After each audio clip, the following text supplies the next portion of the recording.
Ever wonder why teenagers act impulsively, take crazy risks, or seem to ride an emotional roller coaster every day? Well, it's not just hormones, it's science. Today, we're diving into the fascinating world of the adolescent brain, why teens behave the way they do, how their minds are wired for growth and vulnerability, and how parents can truly connect with their teens through this wild ride called adolescence. If you're a parent, guardian, or even a teen trying to understand yourself, this video is for you. Let's unpack how understanding the teenage mind is easy, really, when you know how. Section 1. Understanding the teen brain. First things first, the teenage brain is still under construction. Literally, the brain doesn't fully mature until the mid-20s. So during adolescence, the brain undergoes massive rewiring that influences everything from decision-making and emotions to risk-taking and sleep. It's like upgrading a computer while it's still running. Things can get glitchy. These changes affect behavior, mood swings, impulsiveness, and even how teens interpret facial expressions or tone. Let's break down the key changes. 1. Increased learning and adaptability. Neuroplasticity, the brain's ability to change and adapt, is at an all-time high during adolescence. Teens absorb information quickly, especially social and emotional lessons. Encourage creative outlets like art or music. Support academic efforts with resources like tutoring or study groups. Help them build critical thinking by engaging in real conversations. They're wired to learn. Give them meaningful things to learn about.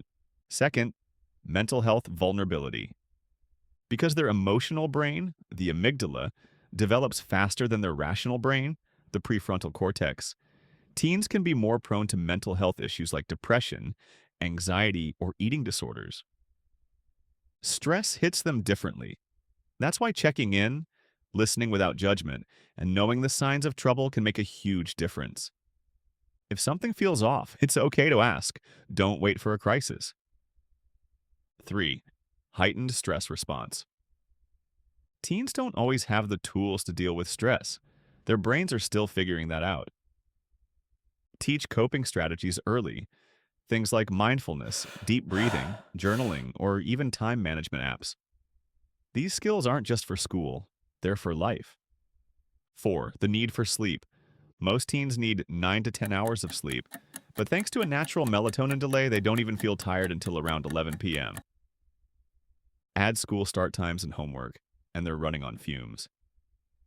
Encourage a screen-free wind-down routine. Help them create a regular sleep schedule. More sleep equals better focus, fewer meltdowns, and a happier teen. 5. Building resilience. Here's the good news. Teens are also learning how to bounce back. Navigating change, emotions, and identity lays the groundwork for adult resilience. Your guidance helps shape how they deal with setbacks for years to come. Section 2. How to communicate with teens. Now that you understand the why behind teen behavior, let's talk about the how. Specifically, how to communicate in a way that builds trust, not walls. 1. Listen without judgment. Let them finish. Don't interrupt with lectures or advice. Even if they say something outrageous, breathe, stay calm, and hear them out. Listening shows you respect their perspective, even when you don't agree. 2. Validate their feelings. Telling your teen it's not a big deal dismisses their reality. Try instead. That sounds really frustrating. I can see why you're upset. Validation doesn't mean agreement. It means connection. 3. Trust them within limits. Teens want to feel capable. Give them age-appropriate independence, like choosing their clothes, managing a small budget, or organizing their schedule. Trust builds confidence and shows you believe in their ability to make smart choices.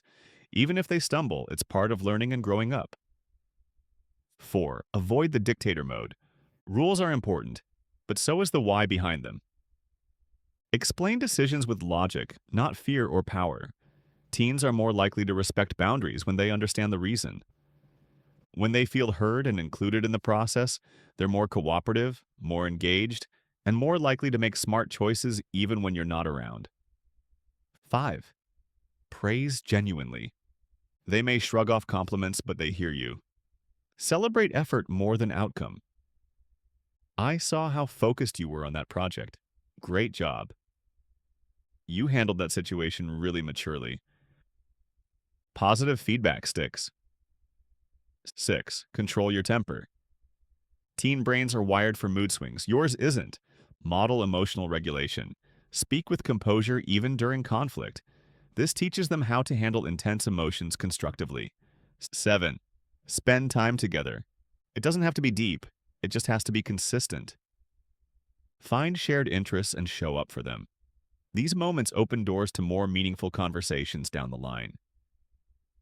8. Watch for red flags. While mood swings are normal, consistent behavioral changes aren't.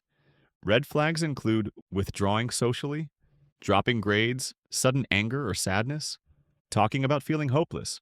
Don't ignore your gut. Ask, listen, and if needed, seek help. The goal isn't to fix your teen, it's to support their growth. Here's how. Section 3. Supporting mental growth. Be a role model. Show healthy habits. Your teen learns more from what you do than what you say. Model balance. Eat well, sleep enough, and take care of your physical and mental health. Manage stress well. Life's stressful. But when you handle stress with calm, perspective, and problem solving, your teen learns how to stay grounded instead of overwhelmed when things get tough.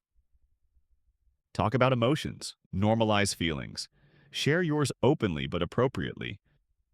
Saying things like, "I'm frustrated, but I'll take a walk," shows emotional intelligence in action, not just theory. Make thoughtful decisions.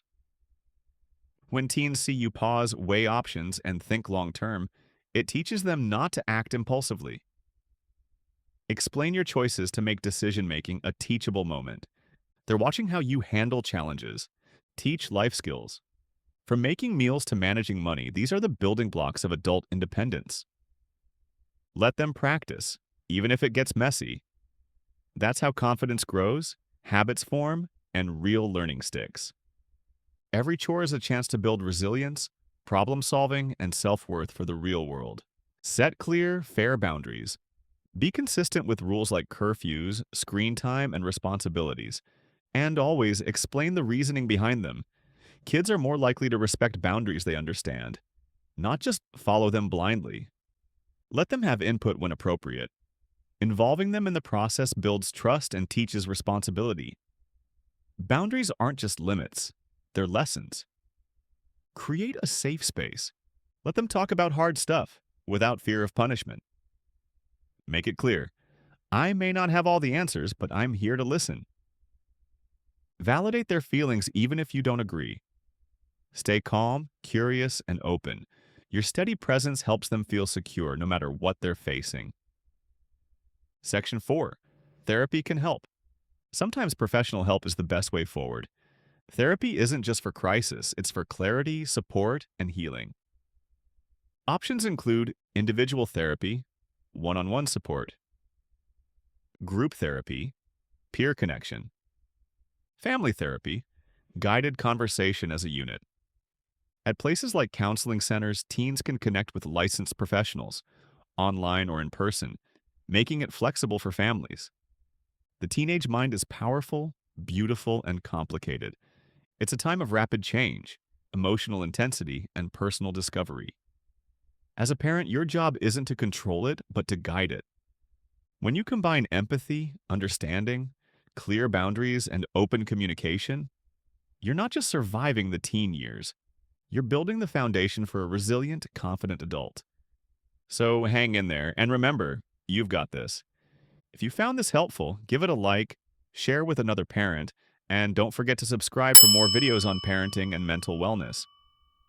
Until next time, keep learning, keep connecting, and keep supporting the teens in your life.